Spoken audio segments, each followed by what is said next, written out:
Major developments today in the SNC-Lavalin saga. Updates coming fast and furious. Let's start with fresh comments from a person at the center of it all, former Cabinet Minister Jody Wilson-Raybould. Were you pressured by the Prime Minister's office? Still working with my lawyer. Wilson-Raybould speaking to reporters today after she addressed a closed-door cabinet meeting that went into overtime. Plan to stay in caucus, Ms. Wilson-Raybould? I am a Liberal member of Parliament. Thank you. Are you going to run? Ethics and Conflict of Interest Commissioner. The MP for Vancouver-Granville also attending question period where pressure on Justin Trudeau intensified.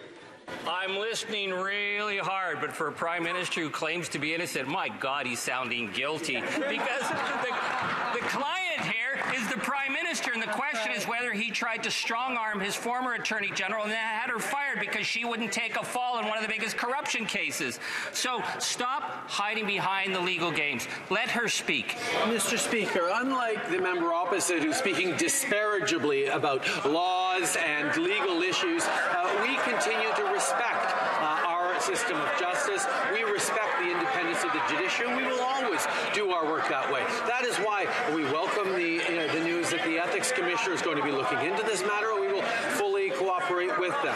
That is something that Canadians expect as we uphold the highest standards of their faith in our institutions.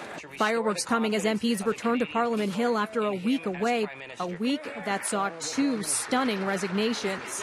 Why did you resign? First, Wilson-Raybould left her post as Veterans Affairs Minister. Then, just yesterday, Gerald Butts stepped down as Trudeau's principal secretary.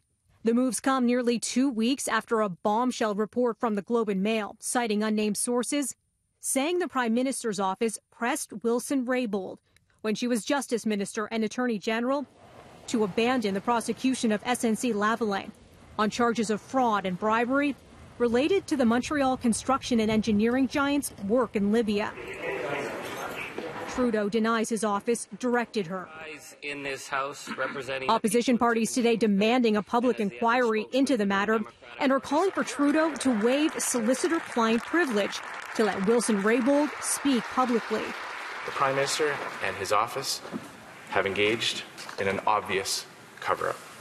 In a resignation letter, Wilson-Raybould revealed she had hired a former Supreme Court justice, explaining, "I'm in the process of obtaining advice on the topics I am legally permitted to discuss in this matter." And today, the House of Commons Justice Committee agreed to invite Wilson-Raybould to answer questions about the SNC-Lavalin affair, but it's not clear what she'll be able to legally discuss. Let me just say about Jerry's resignation, it's obviously a sad moment. As for Butts, Minister of Foreign Affairs Chrystia Freeland, among the cabinet members reacting to his resignation today.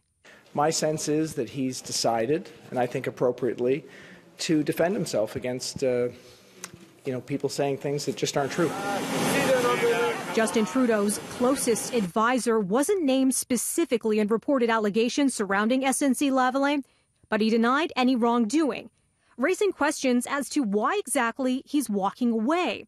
In his resignation letter, Butts saying in part, "Any accusation that I or the staff put pressure on the Attorney General is simply not true."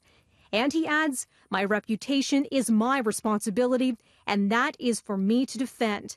Butts' exit comes at a critical time for the person considered as Trudeau's right-hand man, just months ahead of the federal election.